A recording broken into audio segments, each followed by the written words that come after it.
Hi hello. ഈ രാത്രി എങ്ങോട്ടാണെന്നില്ല, വേറെ എങ്ങുമല്ല, വടാട്ടുപാറ എന്ന് പറയുന്ന ഒരു സ്ഥലത്ത് ഡാൻസ് ക്ലാസ് തുടങ്ങിയാലും നിങ്ങൾ അറിഞ്ഞിരിക്കുമല്ലോ.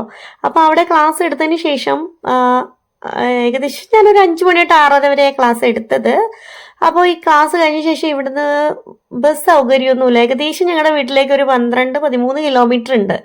അപ്പോൾ എനിക്ക് ഓട്ടോയിൽ വരാനുള്ള ധൈര്യമില്ല. കാരണം നല്ല ആനയുള്ളൊരു സ്ഥലമാണ്. അപ്പോൾ ഫോറസ്റ്റ് ഏരിയ കൂടെ തന്നെ 10-12 കിലോമീറ്റർ വരിക എന്ന് പറയുമ്പോൾ എനിക്ക് നല്ല പേടിയുള്ള ഒരു കാര്യമാണ്. അപ്പോൾ ഞാൻ ചേട്ടനോട് പറഞ്ഞു, ചേട്ടാ ഡ്യൂട്ടി കഴിയുമ്പോൾ എന്നെ ഒന്ന് വിളിച്ചേക്കണേന്ന് പറഞ്ഞു. അങ്ങനെ ചേട്ടൻ്റെ കൂടെ ചേട്ടൻ്റെ ബ്രദറും ഉണ്ടായിരുന്നു. അപ്പോൾ ഞാൻ ക്ലാസ് കഴിഞ്ഞ് കുറച്ച് നേരം അവിടെ വെയിറ്റ് ചെയ്തു. അങ്ങനെ ചേട്ടൻ്റെ ബ്രദറും കൂടി വന്നു. അങ്ങനെ ഞങ്ങൾ നേരെ അവിടെ നിന്ന് പോയത് നമ്മുടെ കോതമംഗലത്ത് പള്ളിപ്പെരുന്നാൾ നടക്കുന്നുണ്ട് കേട്ടോ. അങ്ങനെ പള്ളിപ്പെരുന്നാൾ തുടങ്ങിയിട്ട് 2-3 ദിവസമായി. സാധാരണ ഞങ്ങൾ അന്നേ ദിവസമൊക്കെ പോയി അവിടെയുള്ള ചടങ്ങുകളും കാര്യങ്ങളും ഒക്കെ കാണാറ് പതിവായിരുന്നു. ഇപ്പോൾ അതൊന്നും പറ്റിയില്ല. അങ്ങനെ പള്ളിയിൽ വന്നു, നേരെ കയറി പ്രാർത്ഥിച്ചു. അതിനുശേഷം മെഴുകുതിരി എല്ലാം കത്തിച്ച് പള്ളി പരിസരത്തുള്ള കച്ചവടങ്ങളൊക്കെ കണ്ടും ഇങ്ങനെ ഓരോ കാഴ്ചകളൊക്കെ കണ്ടും സാധനങ്ങളുടെ വില ചോദിച്ചും ചിലതൊക്കെ വാങ്ങിച്ചു, ചിലതൊക്കെ വാങ്ങിക്കാതെ സ്കിപ്പ് ചെയ്തൊക്കെ വിട്ടു.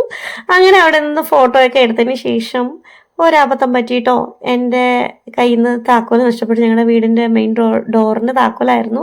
അതെനിക്ക് തോന്നുന്നു ഞങ്ങൾ വണ്ടി പാർക്ക് ചെയ്തത് ഈ പള്ളിയുടെ നേർക്കൊരു വെജിറ്റേറിയൻ ഹോട്ടലുണ്ട് ഉടുപ്പി എന്നാണ്. അപ്പോൾ അവിടെ വണ്ടി പാർക്ക് ചെയ്തപ്പോഴും കണ്ട് എങ്ങനെയോ മിസ്സായതാണ്. അങ്ങനെ കുറേ നേരമൊക്കെ ചേട്ടൻ്റെ ചീത്ത കേട്ടു. എന്നെ ആദ്യമായിട്ടാണ് ഇങ്ങനെ എന്നെ നന്നായിട്ട് ദേഷ്യപ്പെടുന്ന രീതി സംസാരിക്കുന്നത്. അപ്പോൾ എനിക്ക് ഭയങ്കര വിഷമമായി.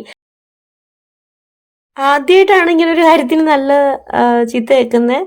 അതെൻ്റെ കയ്യിലെ മിസ്റ്റേക്കാണ്. അങ്ങനെ കുറേ നേരമൊക്കെ അവിടെയൊക്കെ നിന്നിട്ട് ഞങ്ങൾ നേരെ ഈ പറഞ്ഞ ഹോട്ടലിൽ ഫുഡ് കഴിക്കാൻ പോയിട്ടാ.